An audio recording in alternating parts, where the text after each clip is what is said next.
Okay. And we are live. Welcome to the Awakening. I'm Andrian. I'm Megan Sweet. And today we are super excited to have a conversation with Alex Geese, the executive director and founder of Forest Therapy Hub. Welcome, Alex. We're super excited to talk with you today, to talk with you about nature connection and the connection to education, and just really thinking about how we can incorporate more opportunities to engage with nature for both learning and health.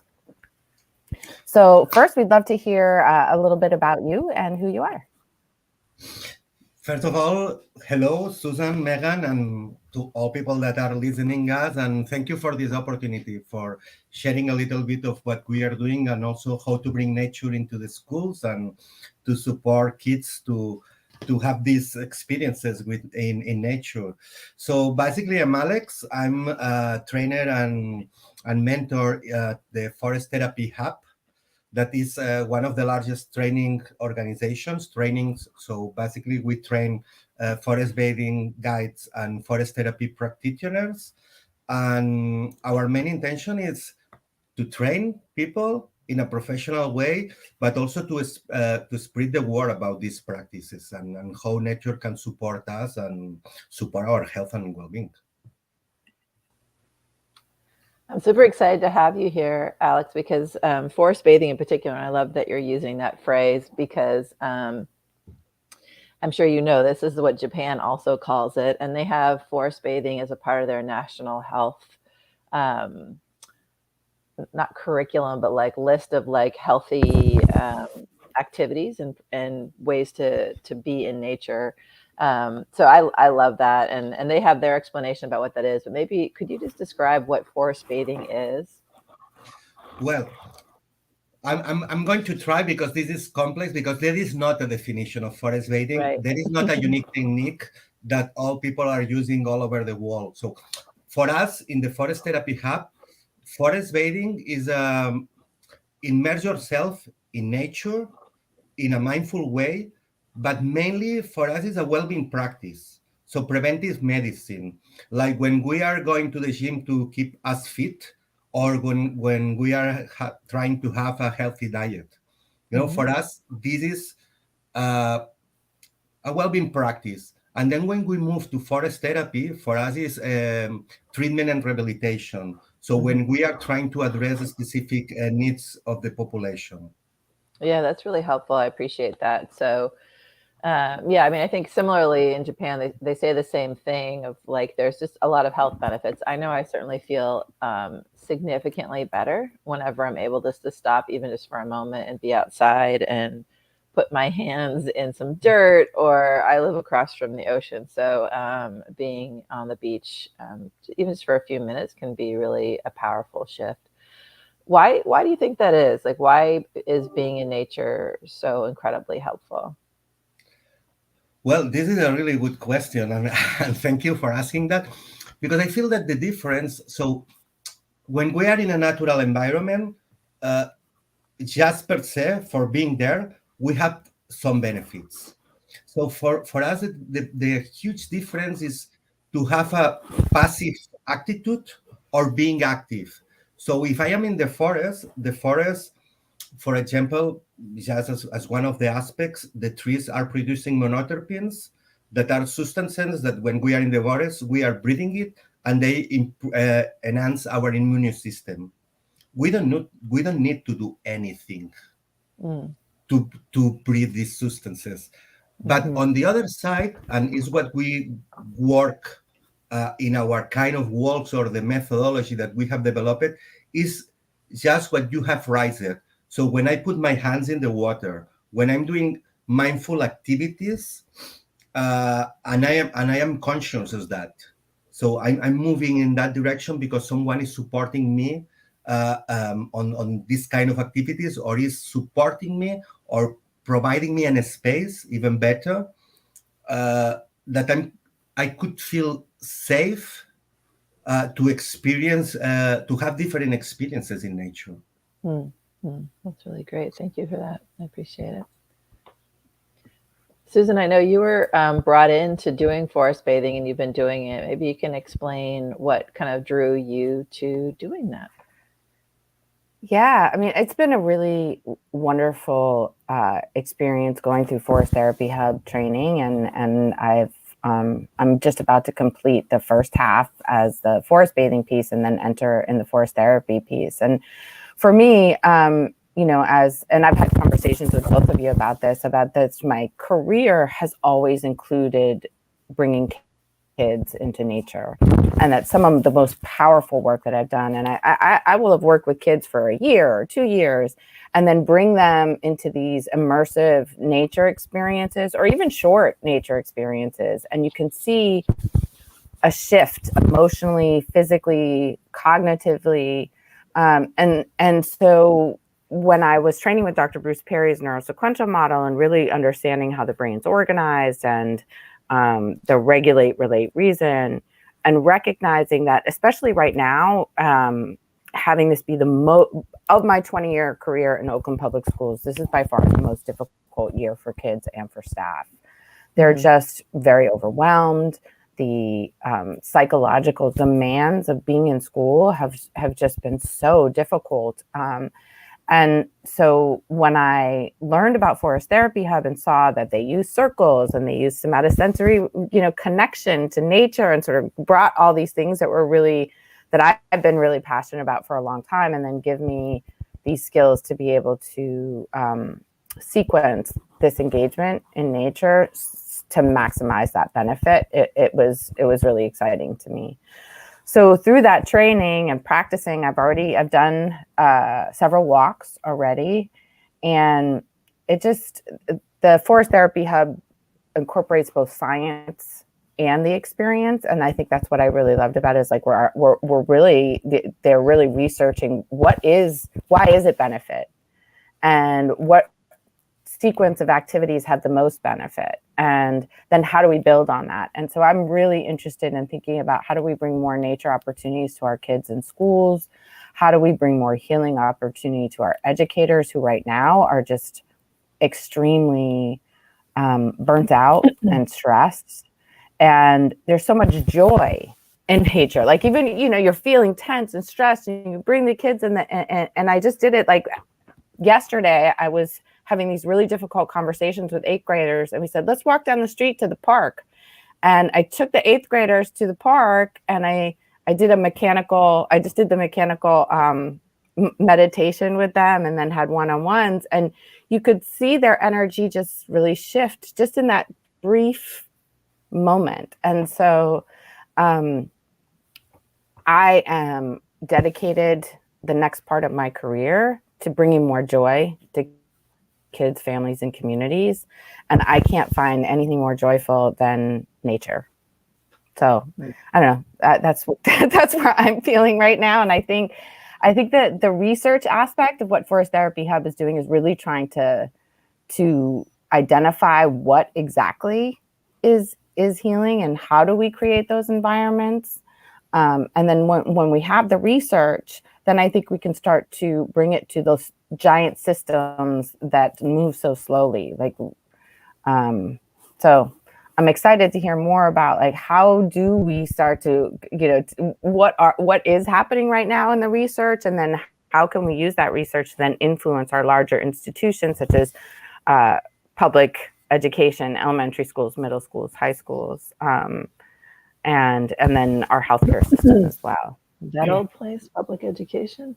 Yeah, well, maybe you can give us some of that research then, Alex. What are some of I think this is, I teach about mindfulness a lot, and I'm constantly trying to convince people why it's helpful. Like, I think we understand it, but I'm like, look, no, actually, you're worse at your job when you don't rest. So knock it off. Like, if you want to be successful, like, stop and rest and meditate and be mindful.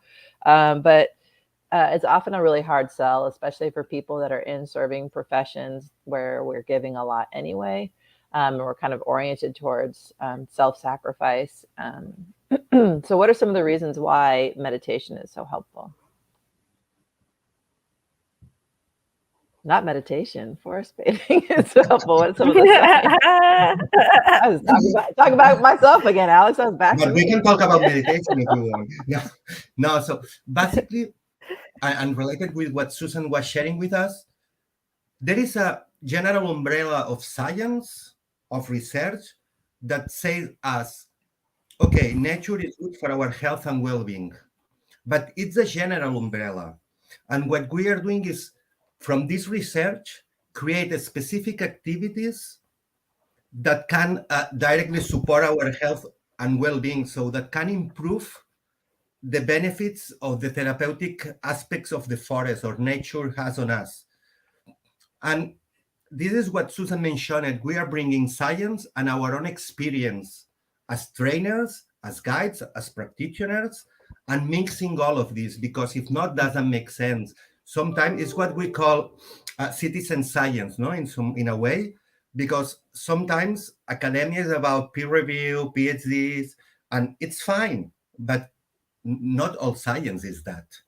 And from here, what we are trying to do basically is that for us, our method, so FTHAT method and our liquid interactions model, the focus is when we expose ourselves or our participants to nature and the responses that they get. And these responses can be emotions, can be thoughts, can be sensations, and sometimes can be positive or negative. Being in nature support positive thoughts, positive emotions, but also how we lead with the ones that are negative. So now what we have been doing more than now, so we have developing pilot projects, checking which things work, which things are not working when we are in the forest, beyond science, but aligned with traditional science. So just an example. So for example, when we have been working with specific populations, perhaps if you are offering the forest bathing walk in a narrow trail, doesn't serve, because there are mobility issues that make them feel anxious. And you are not getting this from science, you are getting this from experience. And the next step that also we are doing is to set up standards. There are not standards, as we were saying before. There is not a unique technique for forest bathing, but they are not a standard. Which is the best place to offer forest bathing or forest therapy walks? Which things needs to take into account to provide a safe environment psychologically and physically? What are the general guidelines?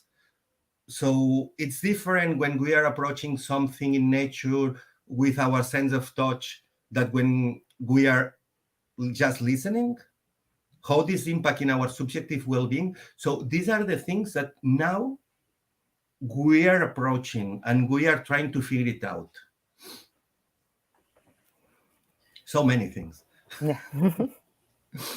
I think that's such an important point that you're raising. I mean, it comes up for me a lot in mindfulness, because you're right, it's an unregulated field, and people don't really know how it fits in with everything. So for a couple of years, I was the head of senior director of program and impact for an organization called Mindful Schools, which brings mindfulness education to schools. And I was seeing the exact same thing, which was mindfulness wasn't, everyone defines mindfulness differently. Mm-hmm. They define what it looks like differently. There was quite a bit of like sloppy, for lack of a better term, like use of like introduction of Buddhist practices into the classroom, which is a really big no-no here in the United States. You don't put any religious like practices into a school. And nobody could really tell me what it looked like or felt like. Like if you were walking and see like a powerful mindfulness lesson for kids, there's no way to tell what that looked like. So I worked with my team and we created a rubric, which a lot of them fought against me for, honestly, because they were like, that feels too like strict and structured, and they wanted it to be more loose. But I'm like, we have to all agree. I mean, even on my own team, we couldn't agree about what we were saying and saying.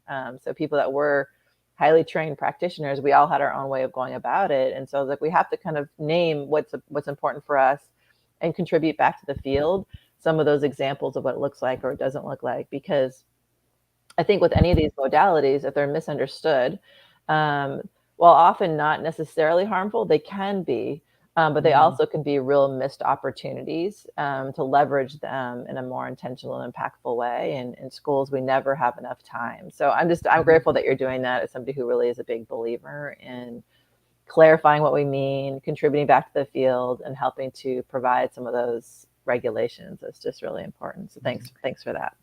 Yeah, I think you bring up this really important point, Megan, around both a lot of different things around this this either or, thinking of we have to either, if we're creating a curriculum or we're creating this structure, that it's somehow taking away from the spirituality of it or the authenticity of it or the powerfulness of it. But on the other hand, as a lifelong educator, I've seen lots of misapplication of ideas. And misapplication or taking small pieces like, oh, I'm trauma informed, when you just have like the tip of the information, you don't really actually know what that means. And then it just means, oh, I don't have rules. It's like, no, actually, that's not trauma informed. So these pieces of being able to define how do we provide the optimal experience for our participants? How do we keep them safe, right? Because both with mindfulness, with forest bathing, with all kinds of things, when we're talking about emotional and psychological experiences, as a guide, as a practitioner, as a leader, I feel like we have a responsibility to our participants or our students or our young people to keep them safe. And if we don't understand why we're doing certain things or what provides that parameter around emotional and psychological and physical safety, we could cause real harm, and I've seen real harm caused. So I'm curious, Alex, what are some of the ways that you're thinking about using this, like best practices or understanding of what makes good forest bathing to move it forward? So, Susan, you you were defining the reason that we have created Forest Therapy Hub, because we truly believe that we need to create a safe space, because this affects psychologically our participants. Even that we are improving our health and well-being, sometimes they are having deep experiences. Even in a Saturday morning, if we talk about an intervention that it can be 6 weeks or 12 weeks, even more. So we need to provide this environment. Now we are working in a document, for example, with some of our trained practitioners and guides, even to set up this kind of guidelines on how to act in different situations, but also taking into account how, as guides, as practitioners, we guide a walk. So it's a little bit different than doing therapy in the forest. So basically, we need to be professionals. I think that this is the word, and when you approach something in a professional way and you aim and in your heart, this is what is guiding your steps, it's easy. But beyond that, it's easy. We need to do research. We need to see what is going on during the walks, looking also for techniques that already exist. We don't need to invent to create something from zero, perhaps, because there are some techniques to support all of that, as deep listening or so many others. And this is the way that we are moving. And on the coming month, we'll be sharing, as we have shared our method. I think 2 or 3 months ago, we are going to share all these things for our guides, for our practitioners, for guides or practitioners, for other organizations, because the idea is to professionalize the practice beyond that we are a training organization or what else. Because, for example, we call our model liquid interactions model, because we understand that when we are in contact in nature, mainly when we are in contact as individual or at micro level, not at society level, they change us, but also change the environment. So if I am having an experience that is impacting in myself, probably this is changing something in my life. If I want to change it, if I want to work on it after the walk. For example, So we're at a break moment, and I really want to hear more about. I want to hear about the liquid model, and I think you might be leading into the nature-based wellness plans. So those are two pieces that I'd love to think about, and then thinking about specifically like how we might incorporate some of this information in with kids or in schools or with adults in schools. So we'll take a very quick break. If you're watching, we're just going to go off screen for a second and come back on. This is really more for our editing process. So.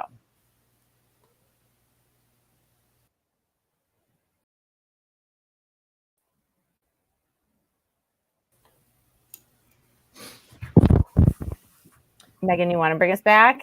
And we're back. Thanks, everybody, for joining us back again here at The Awakening Educator. I hope you enjoyed that commercial break. And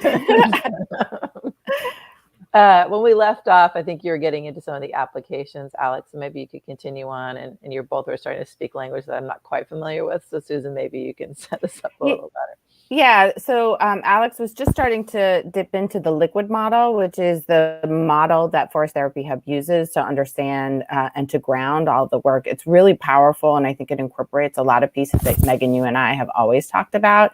And so I'd love Alex, he can explain it way better than me, to hear what is the liquid model, and then maybe how that is moving forward as this research is developed. Okay, so basically, we have a holistic vision of health, so that it's influenced by our social environment. This is really well known, but also for our natural environment. So, and we work in 5 stages of health, or 5 states, sorry, of health: psychological, physical, social, so social interactions, social cohesions, and also spiritual. And by spiritual, I mean, or we mean, a sense of purpose. I'm happy with my life. I'm happy with what I'm doing. I'm satisfied with my life. But then we have planetary health. So the environment that surrounds us. Mm-hmm. So basically, these 4 states of health relates with our social environment and our natural environment at macro and micro level. We study, or we work in the micro level.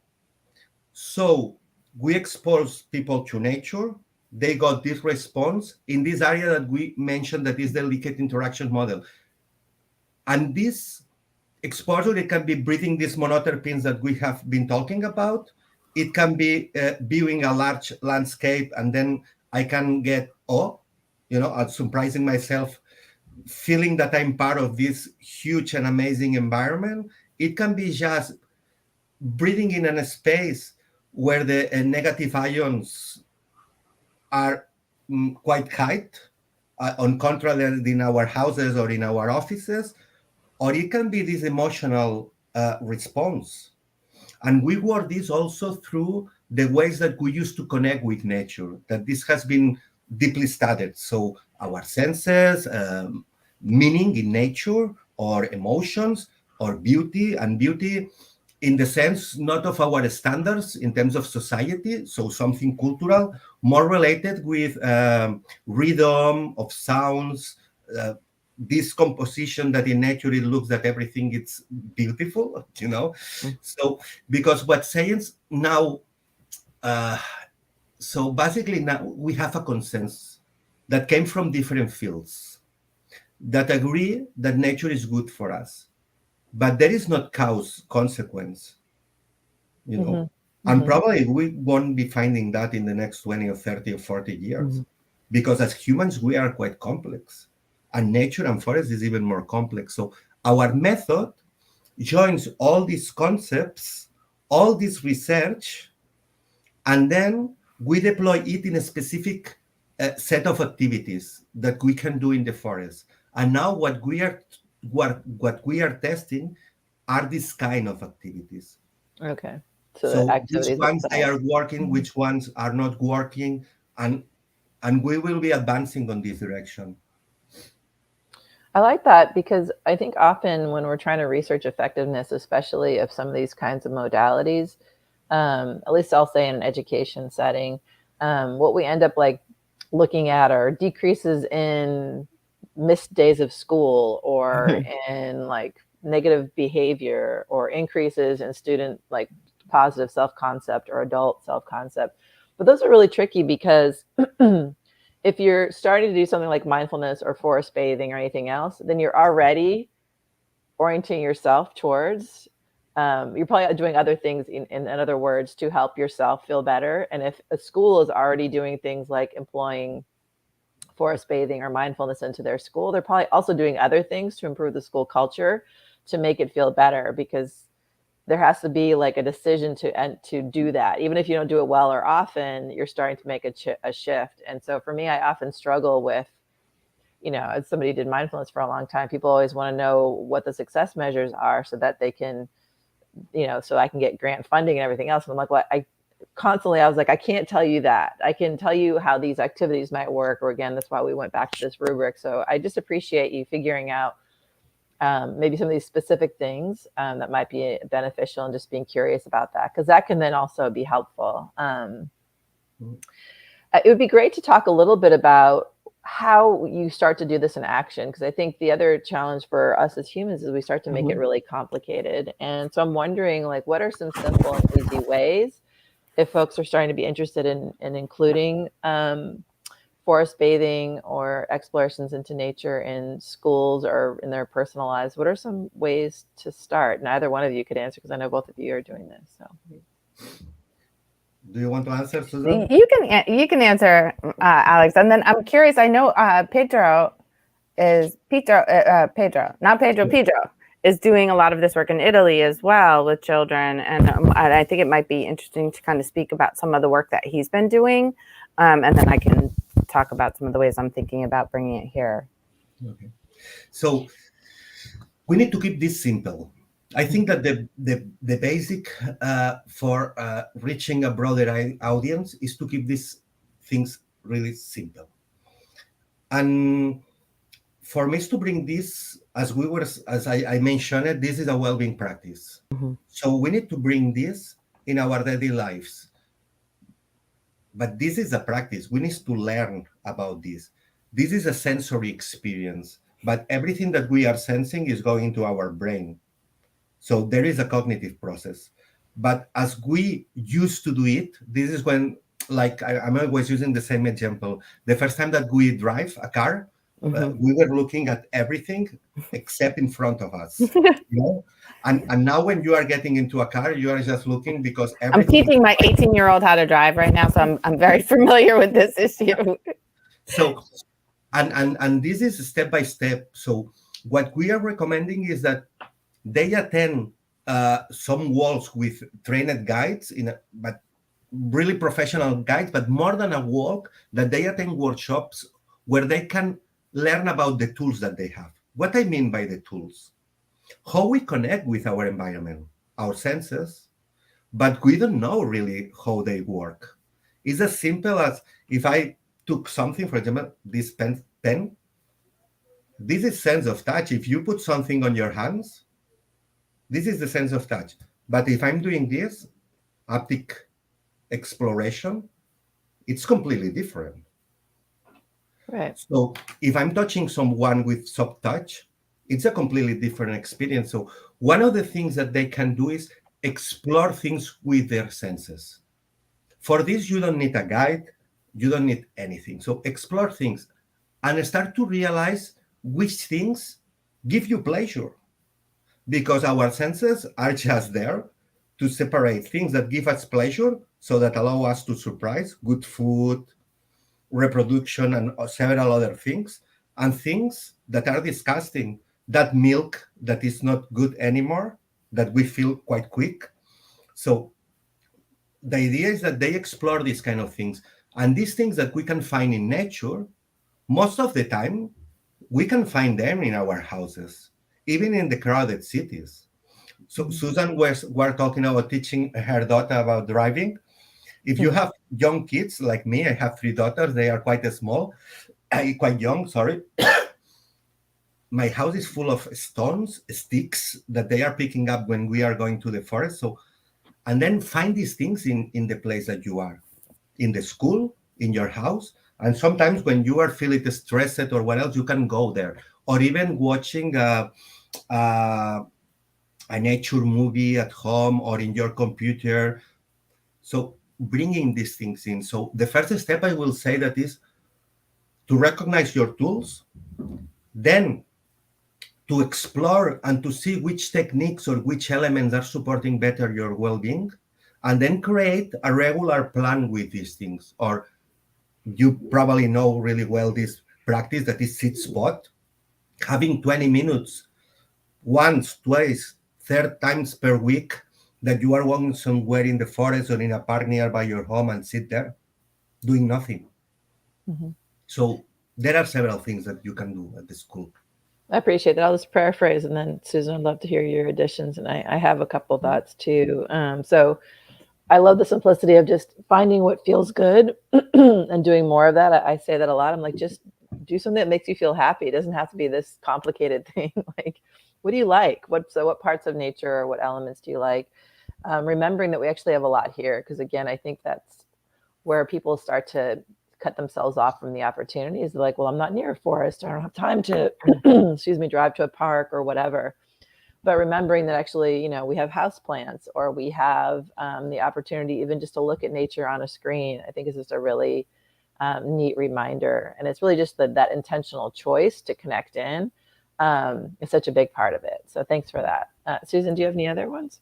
Yeah, I think the intentional choice is probably the most important thing about it. And as you were talking, I was thinking about, like, I was in maybe week 2 or 3 of the forest therapy hub training, and I was supporting with kindergarten COVID testing at one of the school sites that I support with, right? So or the whole school COVID testing. So they bring all the kids out, and they have to wait to get their turn to get the COVID test, and they're just sitting there at this bench, and of course they're all like within 5 minutes, like popcorn, bouncing off of each other, and nobody's instructing them. And I see this tree in the middle between all the benches, and there's these big leaves that are falling.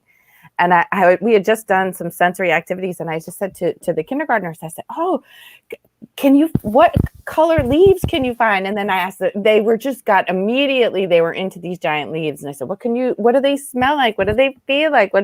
And so they were just like, all wanted to show me their leaves, all wanted to show me what was happening. And all of a sudden the energetic experience for those kindergartners dramatically shifted. And instead of like this angsty, like, how long do we have to sit on this bench? There was just a little bit of joy and playfulness, and then I had to go get more leaves because all the kids wanted leaves. I had to go over across the parking lot to get some more. But I think that's a good example of, like, if we're giving the adults who are regularly interacting with the kids, even if they're not going through the full, forest bathing sequence of activities, but if we're just giving them some tools to remind them when you're waiting in line, when you're transitioning from class, when you're waiting for your turn at recess, to engage their senses. And even with the small, like, tree in the middle of the parking lot, there's these opportunities. And that when we do that, we're embedding more joyfulness experience for those children, and we're taking stress off the adults. The other piece that I'm really excited, I've already taken a group of teachers out and some counselors out on a forest bathing, and the teachers have all been talking about, and this is not a group of teachers that is typically, like, they were skeptical. Yeah, they were skeptical. They were like, what kind of woo-woo stuff are you going to make me do, Susan? I don't know about this. And it's come back to me in several places where people have said, oh, I heard you took the KDA staff out forest bathing. They loved it, and it really helped them. So part of what I'd like to do is give the adults who are so depleted at this moment, they're just very depleted in our public education system, some healing for them and some opportunity. And I truly believe that when they've experienced it, just like I had in that moment with those kindergartners, had that, because I had been engaging in these experiences myself, I had it ready and available to me in that moment to bring to kindergartners. And so I'm hopeful I'm always hopeful, right? Like that when we start to bring more joy to the adults have more joy to bring to the kids. I think that's really true. I mean, I think another just really practical one, because I'm the practical one. I always want to know how to apply things right away. It was something I was doing, intuitively, maybe 10 years ago, or more than that, when I was a school assistant principal. So assistant principals do all the discipline stuff for the most part. And I was in an elementary school, and we had a little tiny garden, and it was just like, hadn't been loved in a long time. And so I would just go there, and it would help me to feel better if I would go in and just kind of like pull out the weeds and get it cleaned up. But I started bringing my kids that were in trouble, that had been brought to me to the office, with me to the garden. It wasn't an intentional, like, what I'm going to do is now have this magic moment with these kids in the garden. But instead of sitting behind a desk and they're sitting there being interrogated by this intimidating adult, we would just talk and pull weeds. And not, so I want to be really clear, it wasn't punitive. So we don't use nature or any healing modality as a punitive measure. So it wasn't like, now you're going to go pull weeds because you got in trouble. It's not like my dad making me pull weeds from the rock driveway when I was a kid. No. No, exactly. And not your parents' like weekend chore. But it was really just, it gave us a chance to have a conversation in a way that was really neutralized. And it helped me to stay calmer and just listen in a different way. So it shifted my energy, and it definitely shifted the kids' energy, just to, walk and talk. And there's a garden at the school that I'm being a co-principal at right now. And it's definitely, and there's chickens. And so when I'm having a hard day, I'll just go over and just like look at the chickens for a minute. Or, one of the students who definitely has a hard time connecting with a lot of the other kids in school, that's become their place. And they're really focused on it. So I just think there's so many ways that could be very simple, and that are probably already at your school already, if you're an educator, to just start doing it. And yeah, the kid that was, the kid that I mostly did the weed pulling and pruning with, he was a frequent flyer. We were together a lot. An extra love, as we call. Extra love.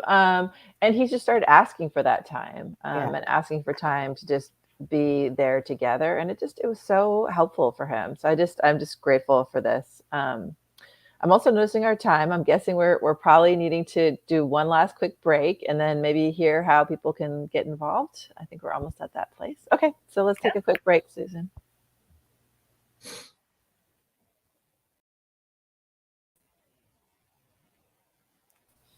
And we are back.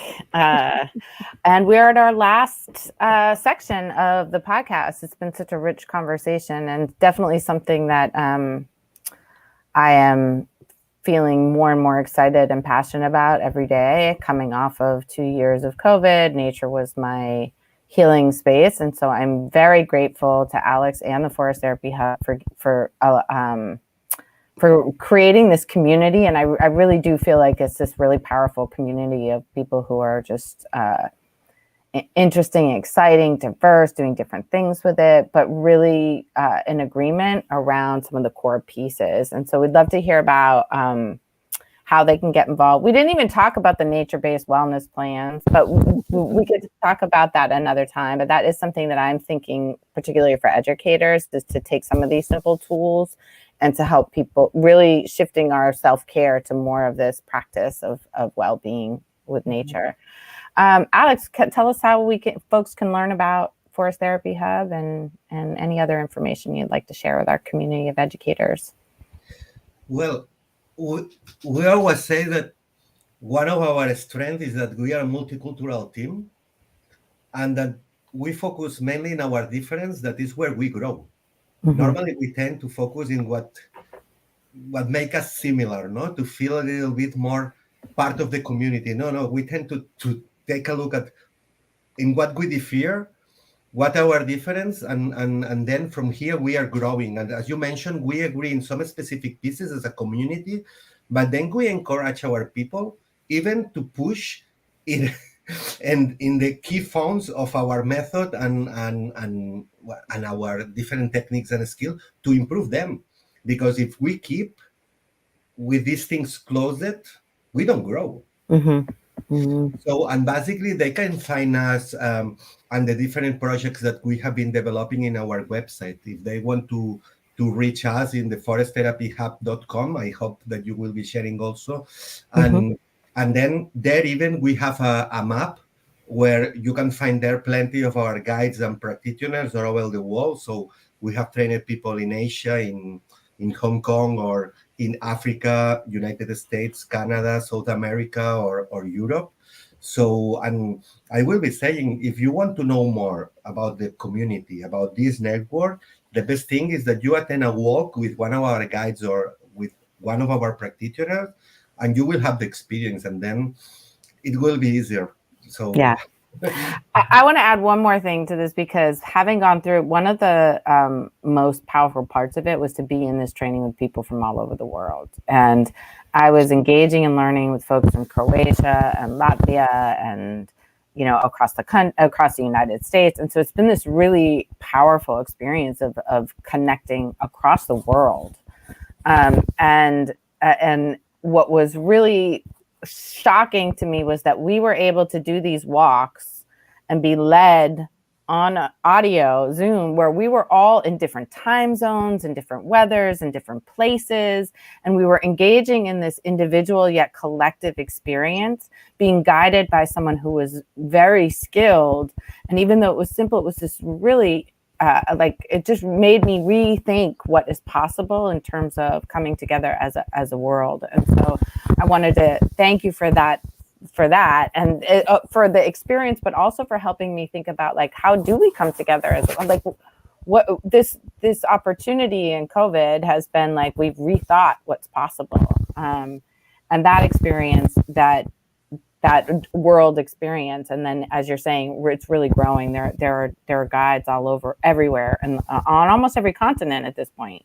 Yeah, in all continents we have people, and even beyond the training, our aim is to grow all this together, because this has a cultural component that when we are talking about some aspects, and Susan, you are now involved with us in a project that there is people from Spain, from UK, from Latvia, from Colombia, from Argentina, from United States, and we are all working together to find some ways also to evolve and to professionalize this practice. Don't let me say now exactly what we are going on, but soon we'll be sharing. Soon we'll be sharing it. But this is the approach. It's not just to join and the joy of having a multicultural team, multicultural community from all over the world. It's to work together, you know, to improve what you mentioned, or to look for this worldwide joy, you know, in a way, with and also picking this difference. So the universal aspects that make it work. Exactly. I was not finding the word in English. Well, you speak so many languages, Alex. I'm very, you're living in Portugal, from Spain. You know, you have so many languages, and I'm grateful that you've been able to communicate so well to our audience. Thank you for Megan. Last word for you. Just gratitude. Thank you for coming. Thank you for the work that you're doing and being a trailblazer in this way. It's such a back to our roots as humans approach. And I think it's what we really need. We've been feeling really alienated from each other and from our world. And I think this kind of work will help us to heal the world and heal ourselves. And I'm incredibly grateful. So thank you for being with us and for the work that you're doing. Thank you. All right.